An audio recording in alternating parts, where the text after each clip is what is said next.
There you go. Good day, everybody. I'll say bonjour, kuna dishnikas, bijou dodam, pegusindunji, ears coven dunjiwa.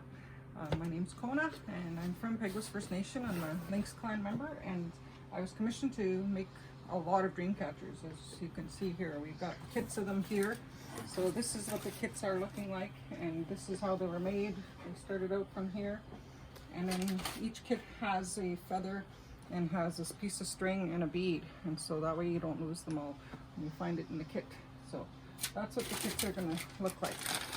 Now, the Red Willow teaching, the sinew I'm going to show, and I went and dropped it now.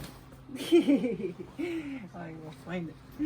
Here it is. I found it. Oh, okay. All right, so sinew, I might as well show you since I have it here with me, because it comes off of rolls like this. When you buy it, this is almost finished, but I could probably get another maybe 50 or so Dreamcatchers out of here, or maybe 100 even, I don't know, but there's a lot of sinew here. And when you buy them, they're full like this, and they usually cost about $30 or more. Real sinew is like $80 to $200. But this cheap kind of stuff is waxy, and it doesn't break. And the thing about sinew is that because it's so expensive, when you cut off a length of it, you want to split the sinew, because it actually will split into 4 different parts. Now I did it easy because I had it prepped before I started, but there we go. There's 2 parts there. And then this one here, one more split in half.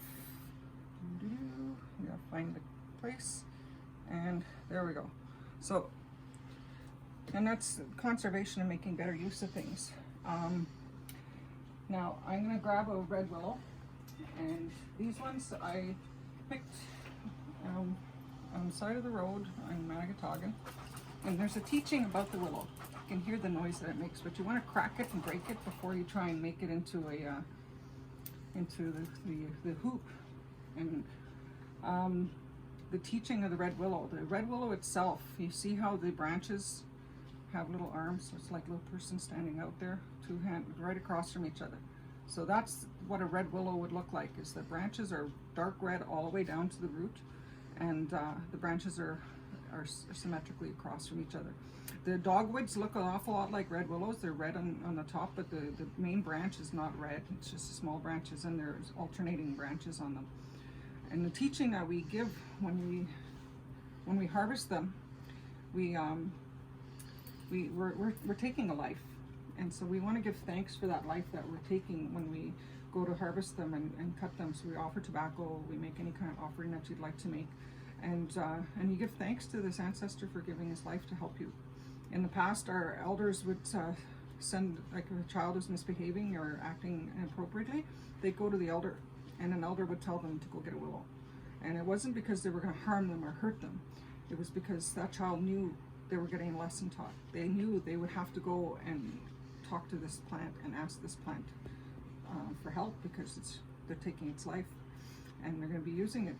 And so the child would learn, instead of being whacked or hurt, no, the willow was used as a teaching tool, and the child would, and the elder would make something together with it maybe, and talk about the issue or whatever problem was happening to the family or to that child. And so basically it wasn't corporal punishment, it was lessons in life through storytelling. So because the elder would send the child off, child come back, and they'd sit there and spend time together and learn from each other. And that's good parenting. It's honoring your children and spending time with your children and speaking with them, and being an equal with them, not lording over them and telling them what to do, but helping them to understand and learn why they behave the way they did, and that they don't have to behave that way. And so that's what the willow would do, and they would make something with it. Who knows what they'd make. I was given the beautiful teaching of these teardrop Dreamcatchers. This is what the end product is going to look like when you're done. For a baby, this is a big one. Usually they're smaller. I'm going to make one out of this one here. But Dreamcatchers were made because they were to catch the darkness and the bad spirits that might be around you. And for babies, these little tiny things would hang on their tickanoggins, and for baby, when the very first one they're making, and this is where I was lucky, Calvin Sue taught me how to make this 5-pointed Dreamcatcher, because that represents the eagle, his head, his wings, and his feet. This one's a little bit crooked, but it doesn't matter how it's made as long as it has those 5 points on it, and those 5 connection points. And that's the idea, is that the eagle's head, his wings, and his feet. And some people would put a 6th connection for his tail, but that's not what I was taught. I was taught 5-pointed star. So this is what it looks like, is that you can see the star on the inside. And this umbilical cord has that stone attached to it, or that bead. In the past, we'd use shells or stones. Now we get beads in the store. The feather is there to cleanse. And so it's very basic and simple looking, right? And the idea being is that all the spirits would pass through this, good and bad. And when the sun came out, the good spirits knew to go hide in the stone, and the other spirits wouldn't know any better, and they'd burn and die, or else they'd get cleansed by the feather. There's different teachings with it. But that's the basic idea, is that the feather's there to cleanse any of the darkness, and the stone is to protect, the bead is to protect. And this umbilical cord I always leave attached, but that's just because I didn't cut this one off, but it doesn't have to be that long. Decorating wise, you decorate it any way you want. I've only offered the sinew, this bead, and the feather, so every kit has one. And then this Dreamcatcher, my cousin Eleanor gave me and sent to me, and she got married in Kentucky, and she did hers completely traditional Dreamcatcher. Like, she's got the feather and the bead attached like that, and she decorated them by adding leather and adding these beads and making it decorative. But you see the points that are on there? She's got more than 5. So there's the starting point she's got. So 1, 2, 3, 4, 5, 6, 7, 8, 9, 10. So she had teachings for the numbers that's on there. But the significant point is that that's the representation of the marriage, is that they have the 1 bead and 2 beads on it instead of just the 1 bead. And so you can see how pretty they can be and decorated they can be. She kept the umbilical cord on there and the feather on there, and then she decorated it with this additional feather. But you choose how you want to decorate your Dreamcatchers once you've completed them, but the essential pieces are those. And so I'll show you how hard it was to make all these hoops, because as you see, we got tons of hoops here, and we made them all. And the first thing you do is you break your willow. So inside it's kind of scary because it might hit somebody.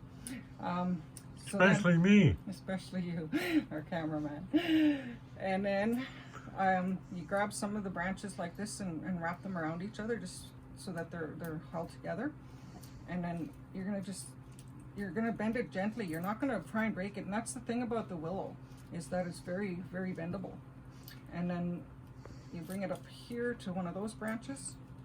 And then this branch here makes it really easy to hook them onto there, okay? And then all these pieces, you just, you saw how, and this is not easy. And the thing is, when we're teaching this is your lesson that you're gonna have in how you conduct yourself in life, and how well you tie things together, and how tight you can do things. That's basically what people learn how to do when they make these things. And so you don't want to break your willow, you just keep doing that. And then see, I broke it a little bit, but that's the end piece, so it don't matter too much. But you can keep the pieces for medicine, and if you need medicines.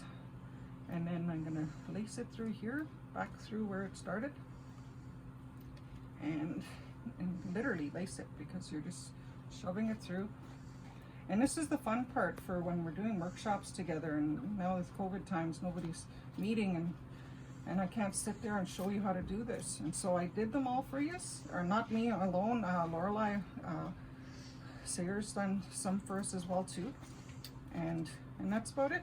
And so you can use these pieces, and then you wrap them up as if you want them to be decorative, or if you like them like that, you could do that and wrap them together.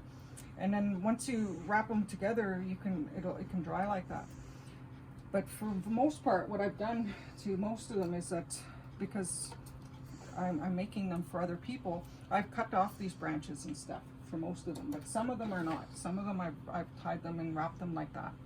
All right, so that's the first lesson of how hard it is to make your it's not even a circle, it's a teardrop. And so I'm gonna put that one aside. So each kit has one dream catcher in it, and the string, and a bead, and a feather. And these feathers, we were so lucky this Christmas. We had 2 turkeys. We named one Christmas and one New Year's because that was what they were, Christmas and New Year's dinner. And so these are turkey feathers. When we plucked our turkey, we kept them nice and clean, some of them. And so the teaching of the turkey, and it's so wonderful to be able to gift these to the parents and the children, because the teaching of the turkey is altruism. So it's about selflessness and sharing and being part of community and helping each other. So that's what's in the kit. All right, so we're gonna answer the phone and come right back. You can shut it off.